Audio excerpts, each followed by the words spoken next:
So welcome everyone. I believe we have people from all over the world here. And it's really an honor for me to be here with you today. Thank you so much for this opportunity. And really it's an incredible opportunity to have this big yellow creature land in Cape Town during 2014. And it's been a fascinating experience to be part of it. So I want to share with you today some reflections about World Design Capital Cape Town 2014. I am the program manager, as I was introduced, and we kind of have given ourselves secondary job titles, and mine has been the midwife. So Cape Town is known as the mother city, and I started early in the process and had to kind of help all the creators and co-creators of this mother city, all the multiple mothers that make up our city, to birth these creative projects. And they've not come through me or through our organization, they've come from the people that make up our creative and innovative capacity of the city. So this World Design Capital project is, it comes from Canada, and it landed for the first time in the global south, in a developing country, in a context like ours. So just a bit of background, organizationally, institutionally, World Design Capital is a project of the International Council of Societies of Industrial Design, based in Montreal. And when we won the bid to host and have this title, our city of Cape Town, the municipality, formed an agreement with ICSID, and they then decided to form a non-profit company called Cape Town Design, and that is where I work. So as the implementation agency to implement and develop a broad public program. The city itself has an internal World Design Capital team that is looking at building the innovation capacity within the city. So previous cities were Helsinki before us, and Seoul and Turin before that. And this really is the first time, as I've said, that it takes place in a context quite like ours, which has implications for other cities and countries that face similar challenges. This has been the slogan and the theme of our World Design Capital year. Live design, really live it, so look at its relevance in our everyday lives and use it as a tool for transformation. So we started off in 2013 by putting out a call for submissions to Cape Town. And we said, using these 4 themes to inspire you, tell us, Cape Town, what you want to do with this year. So the themes were Today for Tomorrow, African Innovation, Global Conversation, Bridging the Divide, and Beautiful Spaces, Beautiful Things. With this, we got over 1,300 submissions, which in this room, which popped up overnight, we curated, sorry, this is on an automatic, I don't know how to stop that. We curated all these submissions with a panel of subject experts. And really the aim was to use this year to, I'm sorry, I don't know if anyone can help me stop this. I'm going to have to keep clicking back. Let me see. No. All right, I'll have to talk faster. So, World Design Capital is, this is the vision, to transform Cape Town through design into a sustainable, productive African city, bridging divides, and there's a pause button, and building social and economic inclusion. Phew. I had sleepless nights for about 3 months when I started my job and saw that this was the vision. But of course, it's a long-term vision. And what we had to watch out for was to not believe that design was a silver bullet and was this brand new, exciting solution to all our problems, because there are many other ways of tackling things. But this really was a lens in which to look at how can design and the thinking, the process, the methodologies, the awareness that design brings help us towards a vision of a better city. So how we were to do this during this year was to identify projects and then nurture and promote these projects that show evidence of how design can be used to make a difference and transform socially, economically, and culturally. So what we came up with through this curatorial process is a year-long program that happens throughout 2014, and it showcases examples of design. So it's projects, it's events, it's various citizen-driven initiatives, and as an organization, our job was to host this platform, to tell the story, and very importantly, and I think what has been a challenge, is to help make sense of this thing that's never been done before. It's not a football World Cup or a Britain's Got Talent that everyone knows. It was a brand new thing that we had to tell the story and define the rules of the game. So with all this, what we see in the program is a range of things. We've got, I won't go into detail with this, but just so you get a sense of the texture, we've got various collaborations playing out across private, public, academic, and civil sector. We've got challenges and competitions that have been used as a way to inspire people's imaginations. There's been various conventions and conferences, exhibitions and festivals, and a lot of enterprise incubation. So for not just the hypes and the events and the once-off things that you can buy a ticket and attend, but most of what's in the program are long-term projects that require support. And of all the projects, of the 460 projects we recognized and support in the program, they're at various stages of development. Some are really at early stages and need support. Others are kind of champions that have been going for a while and are really good examples of what we can do with design.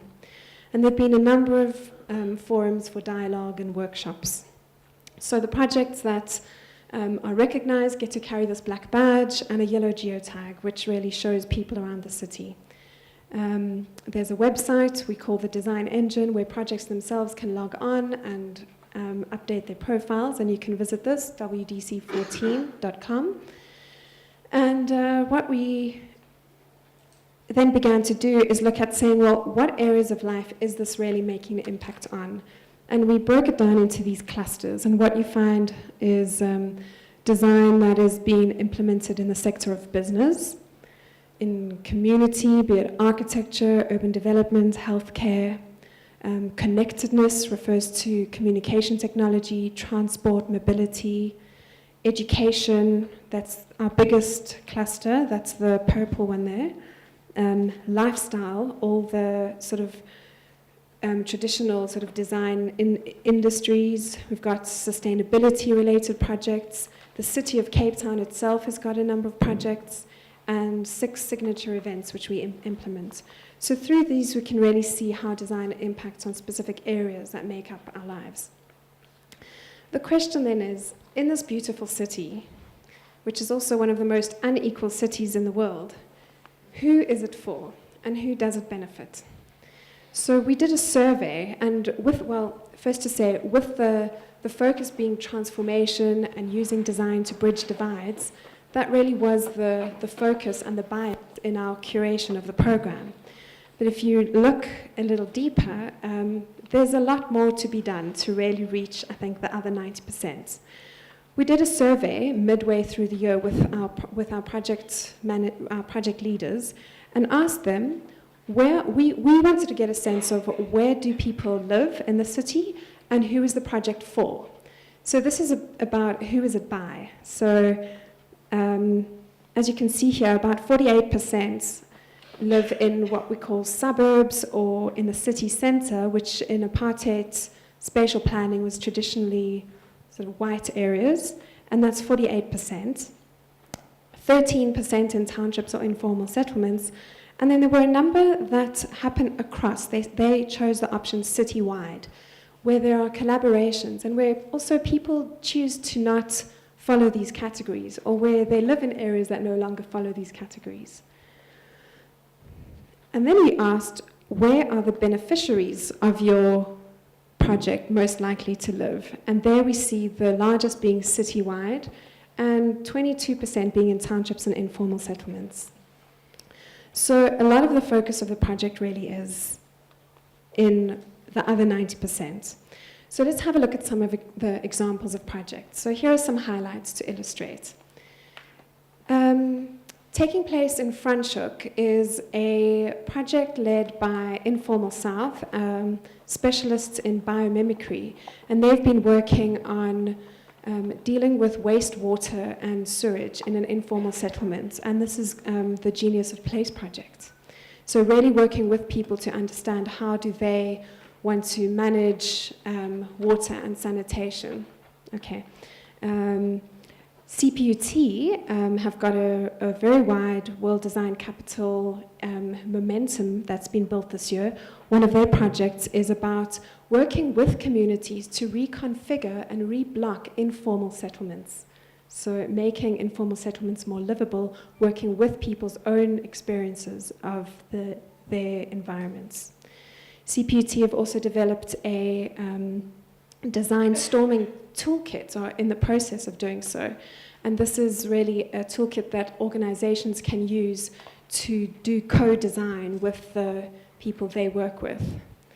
The city of Cape Town have run co-design workshops throughout the city, and this has been a vision of the mayor to make sure that every citizen in every ward of the city is involved in some way.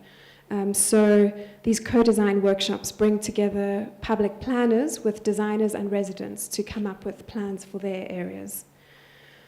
We've got this happening on a larger urban scale in Stellenbosch, which has been a shared urban planning framework that's been developed. Very interesting, in Muizenberg, a seaside town, they've created a festival. It's like a mini World Design Capital, and this event has really been a deadline for people to get together and build community cohesion and come up with things that they want to do to make a difference in their community. Then touching on housing, the Better Living Challenge has been a competition put out to support solutions for home improvement in low-cost housing. We've got events like Open Streets, which is really participant-driven, temporarily showing what we can do for a day with pedestrianizing streets. Just to say, I think important is that to really benefit our city and make the whole city better is to work with a whole system. So there are projects that are unapologetically not for the other 90%, but for improving the bigger system and environment and economy of Cape Town. So, you know, people taking initiative, there's an urban beekeeping project. Some of the things are about beautification, and we've got a project like Kala Kamva, now we're stuck. There we go. That's working in schools to make environments more beautiful. It may not be deep kind of paradigm shifting work, but it's beginning. And what we're seeing here, for example, with this project is by Cecile and Boyd, which is an interior design company, very well known. And this year has just brought an awareness for designers in your traditional kind of more elitist luxury industries to start working across the divide and doing work in schools. And this is part of their foundation work that they do.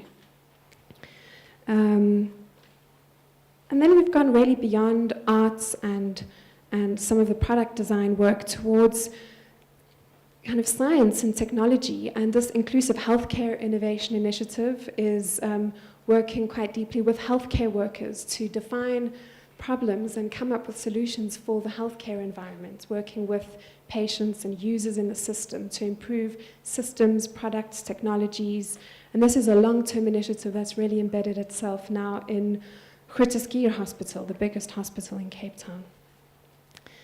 This is one of the most interesting projects, looking at what do we do with our food waste and our waste environment. Sorry, let's go up again. And there's a project called Agri-Protein that is looked at our food system, and we've got a number of those projects. So when designing a city, how do you deal with the food economy and waste? And this is developing protein feed out of fly larvae and using it as to reduce the need for crop use. Sorry, it's very complicated. It's a science-based project, but really quite a wide systemic and a wide systemic solution for waste, and generating a lot of international attention with something that's never been done before using bioprocessing. And then even broader and bigger than that, something like Workshop 17, which is an initiative that will be cultivating and incubating innovations over the long term with a number of private and university sectors involved. So a really broad range of projects touching on various aspects of the system. And what we can see here, just this infographic just demonstrates these clusters of projects, and then what you see in the white blocks there are some of the ripples that we've begun to see. So really seeing this collaboration happening across sectors, unearthing new talents in the city that hasn't been identified before, building opportunities for skills development, seeing new connections built between the public sector and active citizens that are participating in the economy, and really stimulating innovation within the public sector. I'll just pop through this quickly, just for sake of time. But yeah, just it is only 1 year, and it's seen as the foundation for something longer.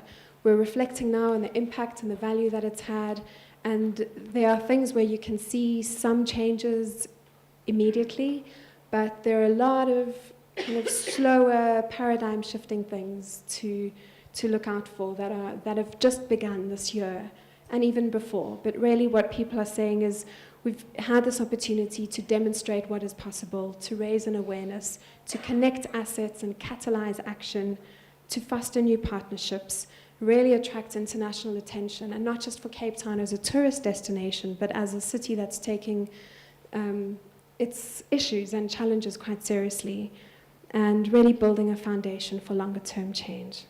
And as Bulelwa Makalimangewana said, who drove the bid for the World Design Capital in 2012, just showing the value of a deadline. That, you know, just when we had the World Cup in 2010, so much was activated in a short time. And in the same way, the World Design Capital has been a big catalyst like that. And just showing this quote from the survey we did with projects, someone saying, we would probably still be in the dreaming phase if we had not become a World Design Capital project. And people saying they wouldn't have done what they'd always dreamed of doing if it weren't for the impetus that this year gave them. And what a big thing we've seen through our media monitoring is just 1.4 billion rands worth of media exposure so far internationally. And this media exposure is really framing Cape Town in a different way and bringing attention. I think the old story of South Africa and apartheid has been known well, and international audiences are curious to know what are we doing to solve our problems. And so there's been a big contribution towards reframing that story and positioning Cape Town in a new way. Just to say, just very briefly, upcoming things, the year is not over, and what we're building towards in a big way right now is a design policy conference, the first of its kind in South Africa. And we're bringing together a great number of speakers from around the globe, looking at how policy across government can build a supportive environment for design and innovation rather than be stifling it. And the theme is Make a Plan, which comes from the phrase, 'n boer maak 'n plan, and really looking at African ingenuity and resourcefulness, how we do a lot with a little and do our best with what we've got.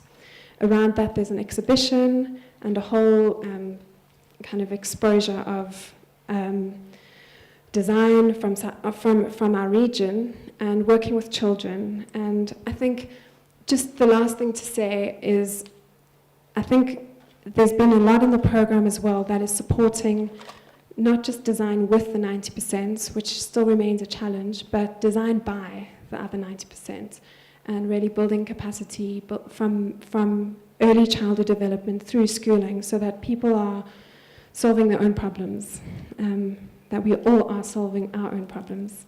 And with that, just to, if I could just finish with this little video clip of 2 minutes. No.